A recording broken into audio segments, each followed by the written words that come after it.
In today's video, I'm going to teach you how to add an email link in Google Sites. This is a great way to make it easy for visitors to contact you directly from your website. So let's dive right in and get started with this simple guide. First, you'll want to navigate to your Google Sites page where you wish to add the email link. Make sure you're logged into the correct Google account that has editing rights to this site. Once you're there, look around for the area where you want to place your email link. Think about ease of access for your site visitors and consider areas like the contact section or even the home page. Now, start by clicking the button option on the Google Sites editor. This feature will allow you to create a visibly distinct button on your site where users can easily click to send an email.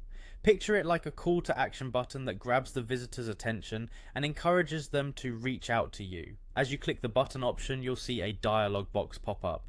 This is where you'll provide some brief text that will appear on your button. Type in something that reflects the action. You can go for something straightforward like email us or contact support. Keep it concise and clear about what action the visitor should expect when they click it. Next, in the URL field, you'll want to link this button to your email address. This step is crucial. You'll need to enter the email address you're associating with this button, and it should be formatted as a mail to link. Simply start by typing mail to, followed by the actual email address. It should look something like mail to example@example.com.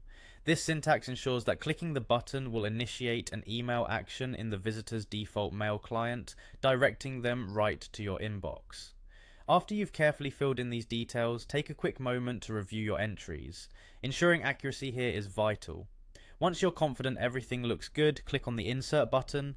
Doing this will place your new email link button onto your Google Sites page, aligning it to the area you previously selected to enhance its visibility and appeal. And that's it. By following these steps, you've successfully created an interactive email link on your Google Sites page.